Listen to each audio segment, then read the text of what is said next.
هفته 2 بار روزه میگیرم و از آنچه پیدا میکنم 10 میدهم، اما آن باجگیر دور ایستاده، حتی نخواست چشمان خود را به سوی آسمان بلند کند و به سینه خود زده گفت: خدایا بر من گناهکار ترحم فرما. میدانی چه شد؟ آن باجگیر دعایش مستجاب و بخشیده شد، نه آن پیشوای مذهبی. زیرا هر که خود را برافرازد پست گردد و هر که فروتن باشد سرفراز شود.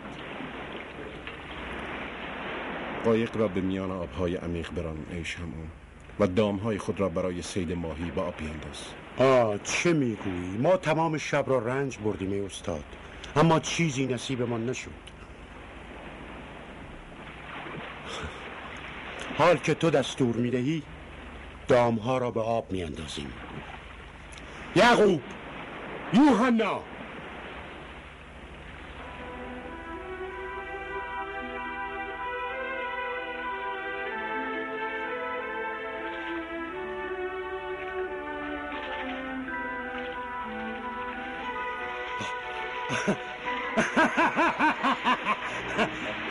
نگاه کنید.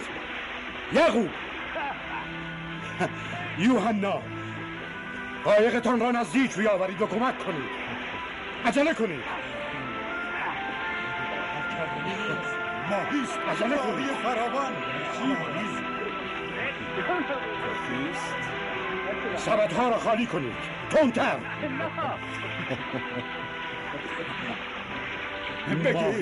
بگیر ماهی. هر چه بخواهی ماهی. ماهی. عجله کنید. زودتر. ماهی.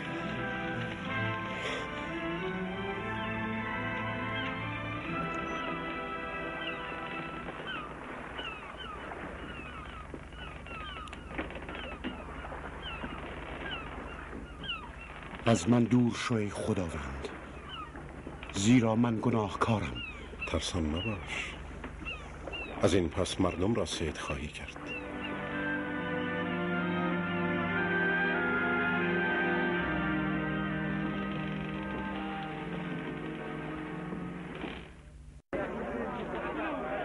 دارد می آید.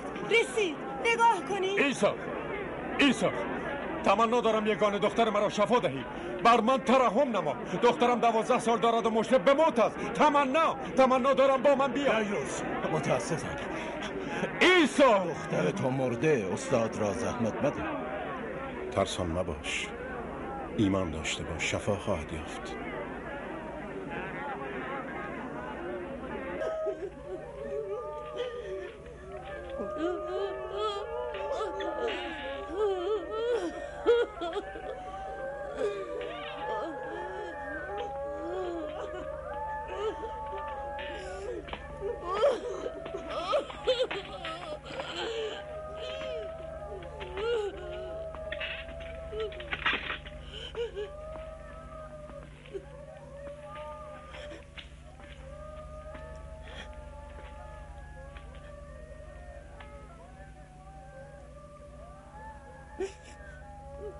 گریان مباشید، او نمرده است بلکه در خواب است.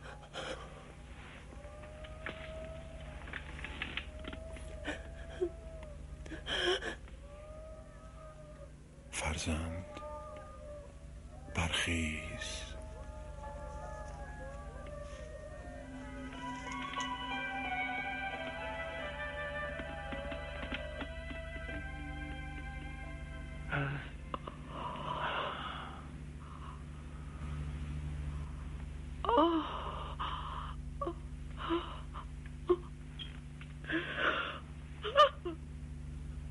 او را غذا دهید و تأکید میکنم با کسی از آنچه اینجا اتفاق افتاد سخن مگویید.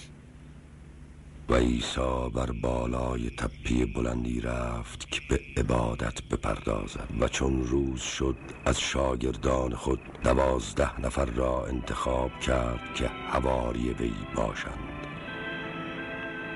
شمعون که او را همچنین پتروس مینامید و اندریاس برادر او، یعقوب،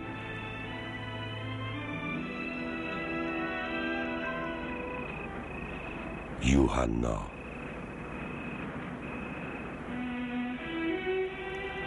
فیلیپوس، برتولما، متی،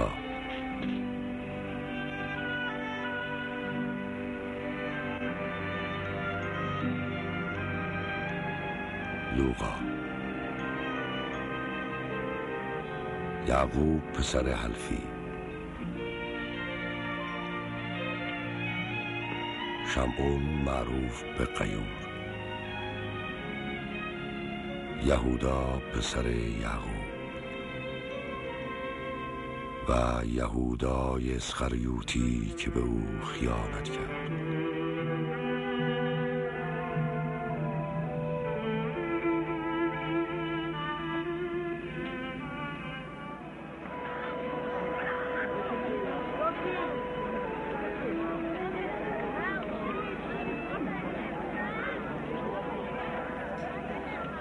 خوشا به حال شما مسکینان، زیرا که ملکوت آسمان از آن شماست. خوشا به حال شما گرسنگان، زیرا که سیر خواهید شد. خوشا به حال شما که گریانید، زیرا خواهید خندید. خوشا به حال شما وقتی که مردم به خاطر پسر انسان از شما نفرت گیرند، شما را دشنام دهند و چون شریر از خود برانند. در آن زمان شاد باشید و وجد نمایید. بدانید که اجر شما در آسمان عظیم می باشد، زیرا که پدران ایشان نیز به همین سان با انبیا رفتار نمودند. لیکن ای شنوندگان، به شما میگویم دشمنانتان را دوست بدارید، با منفورین از خود احسان کنید، برای لعن کنندگانتان برکت بطلبید و برای بدرفتاران دعای خیر کنید.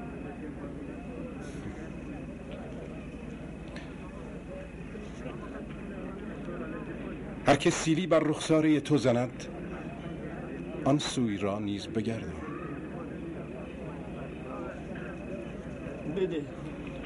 بده و کسی که ردای تو را بگیرد، قبا را نیز از او مضایقه مکن. بده، به من هم بده. هر که از تو چیزی بخواهد بدو ببخش، و اگر کسی چیزی از مال تو را برد، از او مخواه که آن را بازگرداند. با دیگران همان کنید که انتظار دارید با شما رفتار کنند.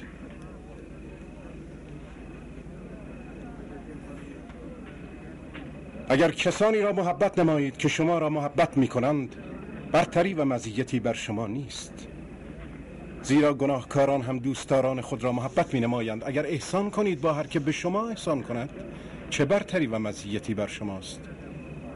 گناهکاران نیز چنین می کنند. چگونه می شود به هرزه ای دست؟ چگونه می توان با او صحبت کرد؟ منزجر کننده است، شرم‌آور است. آری، دشمنان خود را محبت نمایید و احسان کنید و بدون امید عوض قرض دهید، زیرا که اجر شما عظیم خواهد بود و فرزندان خدای متعال خواهید بود، زیرا خدا با ناسپاسان و خطاکاران نیز مهربان است. پس رحیم باشید چنان که پدر شما نیز رحیم است.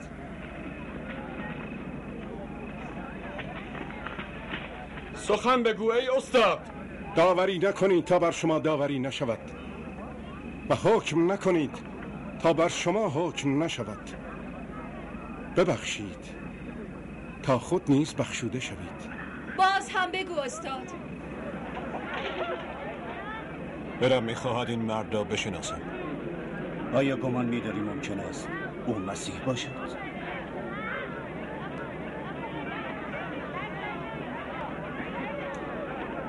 سپس آن مرد فریسی عیسی را به شام دعوت کرد و عیسی به خانه وی رفته برای غذا خوردن بنشست. بسیار خوب بچه ها، حالا دیگر بروید. میتوانی بروی؟ چه گفتم؟ بروید. با شیطنت بالاخره کار خودشان را انجام میدهند. این زن اینجا چه میکند؟ او چه میخواهد؟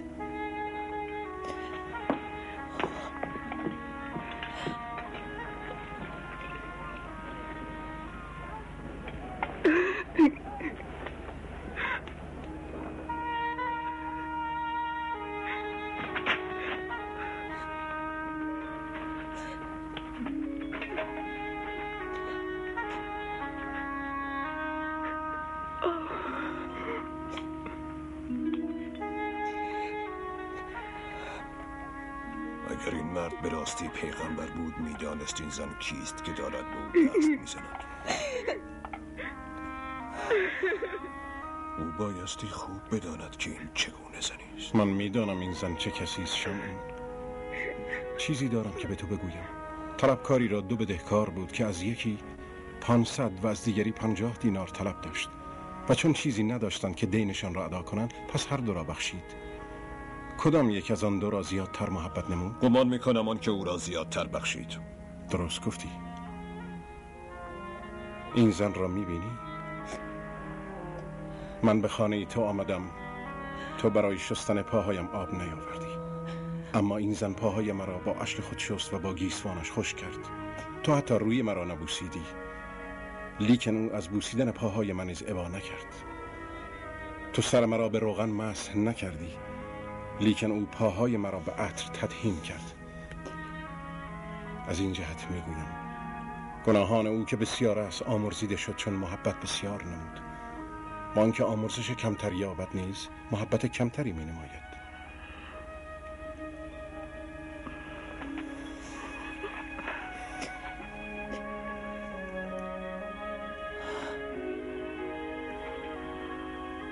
ای زن، گناهان تو بخشیده شد. کفر است. چگونه امکان دارد؟ ایمان تو را نجات داد، پس به سلامت روانه شد. من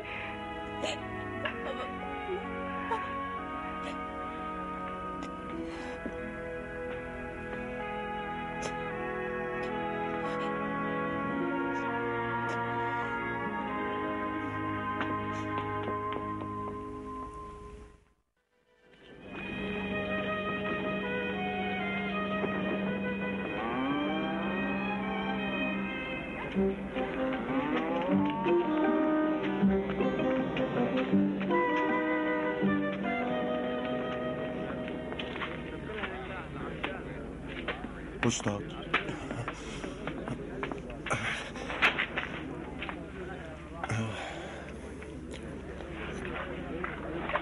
بپرس.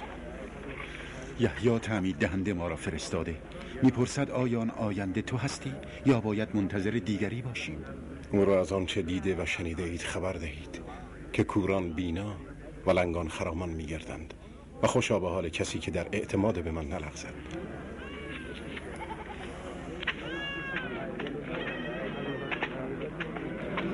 برشانم بشید. چیزی میبینی؟ من عیسی را میبینم. برزگری به جهت کاشتن دانه بیرون رفت. وقتی که دانه میکاشت بعضی بر کناره راه ریخته و پایمال شد. مرغان هوا آن دانه ها را خوردند. پاره نیز بر سنگلاخ افتاد و چون رویید از آن جهت که رطوبتی نداشت خشک گردید و فنا شد. قدری نیز در میان خارها افکنده شد که خارها با آن نمو کرد و آن را خفه نمود. و بعضی در زمین نیکو پاشیده شد، تنها آن دانه ها رویدند و به بار نشستند و 100 چندان ثمر آوردند. استاد، چرا با آنهایی که گرد تو هستند با مثلها سخن میگویی؟ شما را دانستن اسرار ملکوت خدا عطا شده، لیکن دیگران را به واسطه مثلها می نگرند اما نمی بینند، می شنوند اما درک نمی کنند.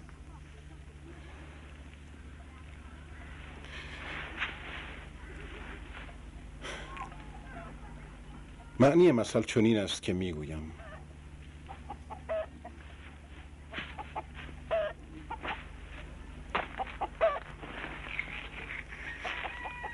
دانه ها همانند کلام خداست. دانه هایی که در گذرگاه افتادند نمودار کسانی است که چون میشنوند فوراً ابلیس آمده کلام را از دلهایشان میرباید مبادا ایمان آورده و نجات یابند. دانه هایی که بر سنگلاخ افتادند نمودار کسانی است که کلام را میشنوند و به شادی میپذیرند. اینها ریشه ندارند، پس تا مدتی ایمان میدارند ولی به هنگام فرارسیدن آزمایش مرتد میشوند. دانه هایی که در خارها افتادند نشان آنهایی است که میشنوند اما اندیشه روزگار و دولت و لذات دنیوی آنها را احاطه و خفه می نماید و هیچ میوه به کمال نمی رسانند. اما آنچه در زمین نیکو واقع گشت کسانی می باشند که کلام را به دل راست و نیکو شنیده آن را نگاه می دارند و با صبر ثمر به بار می آورند. روزی از روزها عیسی با شاگردانش سوار قایق شده به ایشان فرمود با آن سوی دریاچه بروید. و چون می رفتند خواب او را در رو